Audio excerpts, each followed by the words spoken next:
25% in taxes, training you, giving you uniform shirts, all the different things, the electricity to run your computer. So whatever they pay you, they pay 25% more in other things, and it's real money.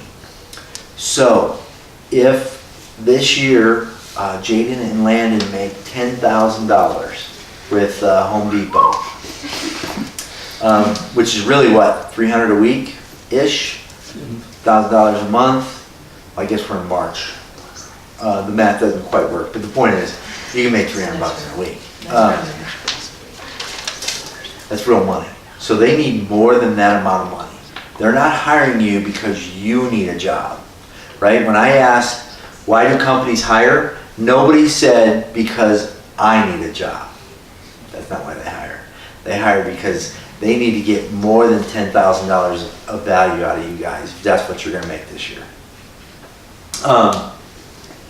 Next, hiring people makes or breaks the manager. So when you're talking to this person, realize in the back of their mind, they realize that their career, as it is on the current trajectory, hinges on you possibly, on the person they're hiring. There is a lot of pressure to hiring. When you hire, one of the things I feel the most sorry for is folks that own gas stations or 7-Elevens that have like one person running the store at night. Oh my goodness, if they don't show up at 11 p.m., what do you do? Or, you know, whatever. They get drunk during the evening, you know, or whatever. They punch somebody during their shift. That manager is going to have a tough time in their career after that incident with that company, right? Yes. I'm thinking about it if they're the only person there and there's a whole desk drawer full of money. Yeah. You need to be able to trust that person. Right. We watched that funny video last month on employees making mistakes, and that forklift that backed into the shelves, and like all the shelves in the warehouse ended up falling down. It was like dominoes. That was great. You know, that probably set that manager back a little bit. You know, because that manager has a boss. And there's probably questions like, what kind of training did you give him? Why did you hire him? Not even that it's rational, right? But it was probably millions of dollars worth of damage. It probably set that manager back a little bit. Hiring is one of the most important and difficult tasks for the manager, so just keep that in mind while you're talking to the hiring person. Remember, there's likely a resume screener. So if there's 100 resumes that come in to a position, there is normally somebody in human resources taking that 100 and whittling it down to 10 and only giving 10 to the manager. We spent a lot of time on that last month. So it's all about make the decision easy for the hiring manager, right? We've talked about what are they looking for in all employees, you know, show up on time, blah, blah, blah. Realize that this is a big deal to the manager who they hire and so on. So make the decision easy. Okay, before you start, review the job description. And I think we do that here in a moment. Review the job description. Break out the specifics of the job description. Think about what the employer is looking for. So Jaden, I'm going to put you on the spot as an example. What do you think Target is looking for the position? What do you remember what the position is called? It's logistics. It's back room, like working with unloading the trucks, Okay. building them properly. Okay, so I'm going to stop you on purpose right there. We all kind of get the idea of Target, right? We've been there once or 1,000 times, right? Unloading the trucks that come in the back. Take a moment. What do you think? When Jaden goes to his interview tomorrow, what do you think they're looking for of him when he does the job? Somebody that would be physically able to do the job. Boom. Good. What else? Speed. Speed. Yep. Responsibility to not leave some guy hanging for another guy, making sure you remember both. Perfect. You guys, way to go. when I was doing this last Yeah. month, they were having a hard time. They was real quiet last month. It's like we're the only 3 people answering. Yeah, it's not real complicated, right? That's what they're looking for. Okay, so we're preparing for the interview. So we just thought about, Jaden just thought about, what is the employer looking for? And then what you're gonna do is think about how you match your skill set, how you match the job description. And something I shared last month, for the folks that missed last month, here is a marketing secret that is 8,000 years old. From the beginning of time, marketers have known this. When you guys, anybody show this to their parents last month after learning it? No, forgot. So, see that, I'm so disappointed. When you look at a product, when you walk King Soopers or Walmart, just pick up any random product. They almost always have 3 descriptors. So here's hand lotion. Itch defense, fragrance, I can't speak now. Is it because I'm standing? I was talking just fine a second ago. Itch defense, fragrance free lotion for dry itchy skin. 3. Campbell's soup. What on earth can you say about Campbell's soup? Bean and bacon. What can you say? Excellent source of fiber, good source of iron, low in fat and cholesterol. Spray paint. Delicious. Stop rust. Gloss protective enamel, superior coverage and durability. So they always break it down to 3 things. One of the things I shared last month is I've looked at like 2,000 interviewed, like I say, 500 folks, 700 folks, hired like 150 people in my career. So I can tell you that 99.99% of folks come in and they want to tell you the 100 reasons why you should hire them. They haven't realized what the marketers have learned. Human beings can only handle 3 things. So don't just go and just do the interview vomit where you're just every possible thing ever. Give some thought to what they're looking for, just like what you guys did, and break it down to 3 things. Then the other thing is people generally have to hear something 3 times before it even registers. Oftentimes we have to see a commercial 3 times before we even recognize that it's out there. So break your skill set down to 3 things, and let me pause here. It should be 3 unique things to you. So one of the things I talked about last month is I gave this class, man, it was out at Lowell Ranch when this kind of thing was still out at Lowell Ranch, so what, 5-7 years ago, if not longer. I gave a class like this out there, and we did a practice at the end, and we're going to do some practices at the end of this. And this young man, his family's still in the community, fine young man, not so young anymore obviously, this was 7 years ago. He wanted to be an auto mechanic. He was mechanically inclined, and he was going in for an interview. And I said, okay, what's your 3 unique value propositions that you bring to this job? And the first thing he said was, you guys remember?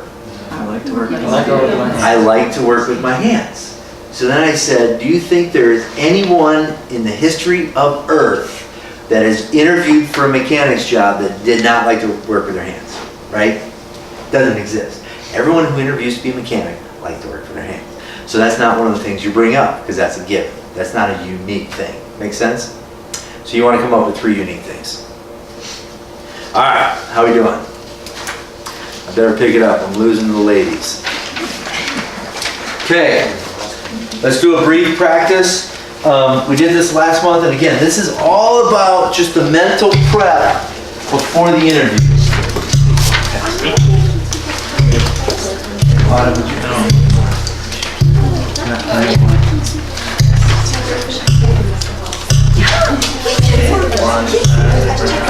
Okay, so as this is going around, what we just did is we did a common sense check. What do we think the manager's looking for? What is going through the manager's mind? The next thing is, what we want to do is break out what does the job requirements say. So we did this last month. This is just a quick review. Let's just look at the King Soopers courtesy clerk. Look at it real quick. What are a few things that they're looking for this position?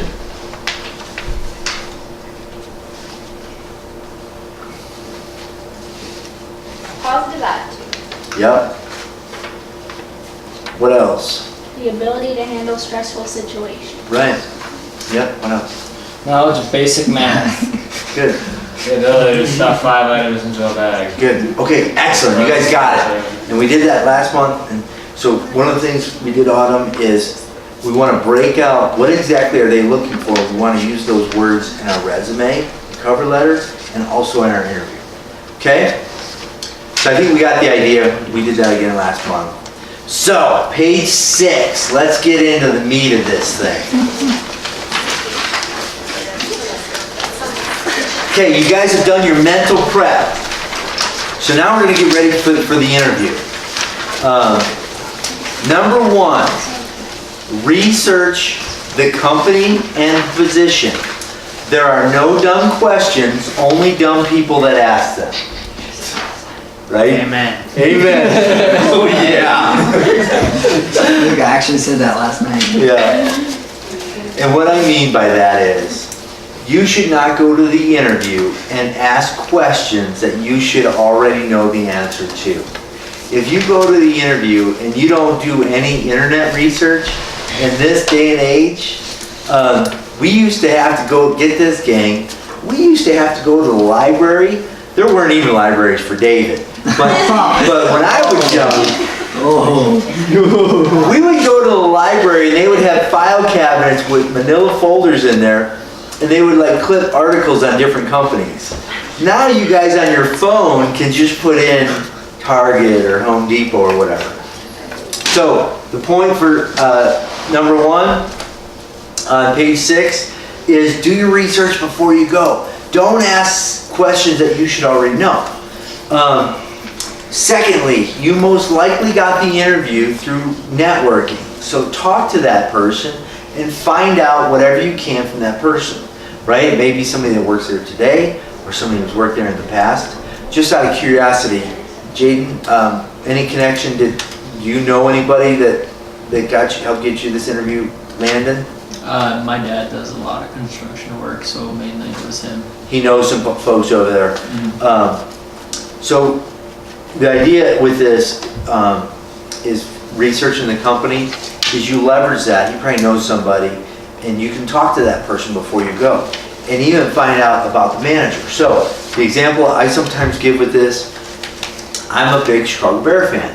So to my very core, I hate Packer fans, right? Jesus loves everyone except Packer fans. And I have had people come interview with me with portfolios that had Green Bay Packers on them. Whatever. No, I'm just kidding. I did hire and I just make a great deal of fun of them. Let's hope the interviewer is a Packers fan. But the point is, find out. You can find out about the person, because generally you're networking. Find out about the person interviewing you, what they're looking for. You can find out about the company. So number 1, do your research. Number 2, do a practice run to your interview location. Man, there is nothing worse. Interviewing is always nerve-wracking. You're driving up. It's like a blind date. You don't know what you're getting into. Do a practice run and drive over there. I have a horror story.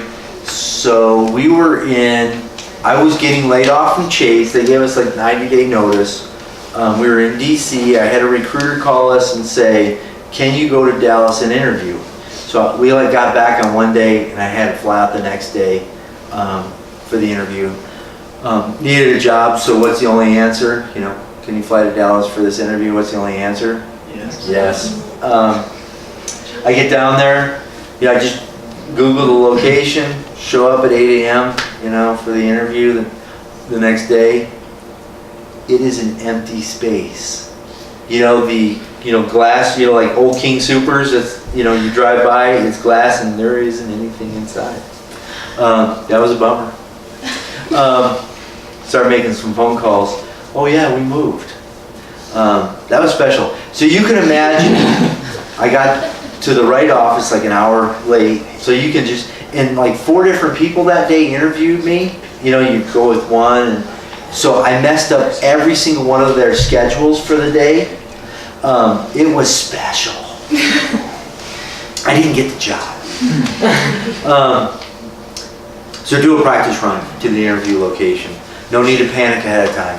3, dress professionally. So you guys ever heard of business professional versus business casual?